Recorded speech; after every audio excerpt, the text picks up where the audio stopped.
Hi hello welcome back to my channel. అందరికీ నమస్కారం అండి. ఇవాళ నేను నా ఫేవరెట్ అయిన మెంతిపప్పు చేసి చూపిస్తున్నానండి. ఎందుకు ఫేవరెట్ అనుకుంటున్నారా? అంత అమోఘంగా ఉంటుంది ఈ పప్పు. మెంతిపప్పు అంటే నాకు చాలా ఇష్టము. వేడి వేడి అన్నంలోకి కాసింత నెయ్యి వేసుకొని పప్పు అన్నం తింటూ ఉంటే అద్భుత. ఇంకంతే. మీరు కూడా ఒక్కసారి ట్రై చేయండి. నా స్టైల్లో మీకు చూపిస్తాను. ముందుగానే మనము కందిపప్పుని నీట్గా కడిగి తడి లేకుండా ఆరబెట్టుకొని పక్కన పెట్టుకుందాం. ఈ పప్పును మనము డైరెక్ట్ కుక్కర్లో కూడా చేసుకోవచ్చండి. కాకపోతే నేను మీకు ఈజీగా ఉంటుందని కడాయిలో చేస్తున్నాను. వీటికి కావాల్సిన పదార్థాలు చూసేయండి. ముందుగా మనము స్టవ్ మీద కడాయి పెట్టుకొని ఫస్టే మనము పోపు వేసేసుకోవాలి కాబట్టి ముందుగానే తగినంత ఆయిల్ వేసుకొని ఇందులోకి కొంచెం ఆవాలు, జీలకర్ర, మినపప్పు, 1 స్పూను మెంతులు కూడా వేసుకొని అన్నిటినీ దూరగా వేయించుకుందామండి. మంట అనేది చిన్నగా పెట్టేసుకోండి. తర్వాత మనము 10 ఎండుమిరపకాయలు కూడా తుంచి ఇందులో వేసుకుందామండి. కారం అనేది చూసుకొని వేసుకోండి.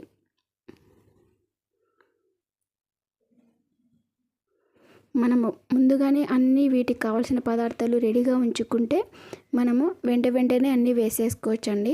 లేకుంటే మాడిపోతాయి కాబట్టి వీటిని ఎక్కువసేపు వేగించాల్సిన అవసరం లేదు కాబట్టి త్వరగా అన్నీ వేసేసుకోవచ్చు.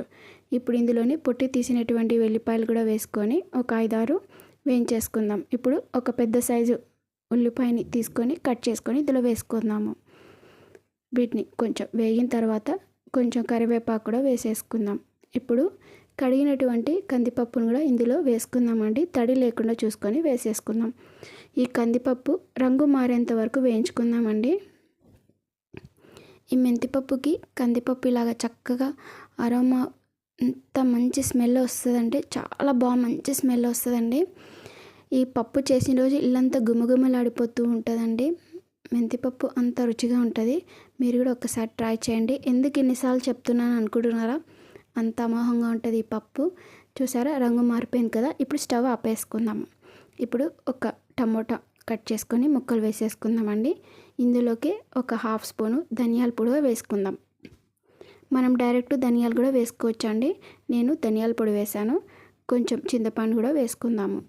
ఇప్పుడు ఇందులో లాస్ట్లోకి ఒక చిన్న ముక్క బెల్లం ముక్క కూడా వేసుకుందామండి.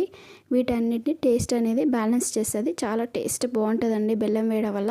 ఇప్పుడు వీటన్నిటిని కుక్కర్లో తీసేసుకొని తగినంత వాటర్ వేసేసుకొని ఇప్పుడు కొంచెం పసుపు వేసుకొని మనము 2 కానీ 3 కానీ విజిల్స్ మనము మెత్తగా ఉడికేంత వరకు చేసుకుందామండి. ఇప్పుడు చూసారా, కందిపప్పు చక్కగా ఉడికిపోయింది. ఇందులోనే తగినంత ఉప్పు వేసేసుకొని చక్కగా మెదిపేసుకుందాం. నాకు పని లేకుండా ఈరోజు పప్పు కూడా చక్కగా ఉడికిపోయిందండి. ఒకవేళ పలుకులుగా ఉంటే మనము పప్పు కవ్వం తీసుకొని చక్కగా మెత్తగా రుబ్బేసుకోండి. ఇంకా వీటికి లాస్ట్కి మనకు పోపు అవసరం లేదండి. ఆల్రెడీ మనం ఫస్టే వేసేసాం కాబట్టి ఇంతే. చక్కగా రుబ్బేసుకొని మనం సర్వ్ చేసుకోవడమే. చూసారా, వేడి అన్నంలోకి కమ్మటి పప్పు వేసుకొని కాసింత నెయ్యి వేసుకొని తినండి. ఎంతో రుచిగా ఉంటుంది. ఎవరైనా నా ఛానల్ ఫస్ట్ టైం చూస్తూ ఉంటే ప్లీజ్ అండి సబ్స్క్రైబ్ చేసుకోండి. అలాగే లైక్ చేయండి, అలాగే షేర్ చేయండి. Thank you for watching.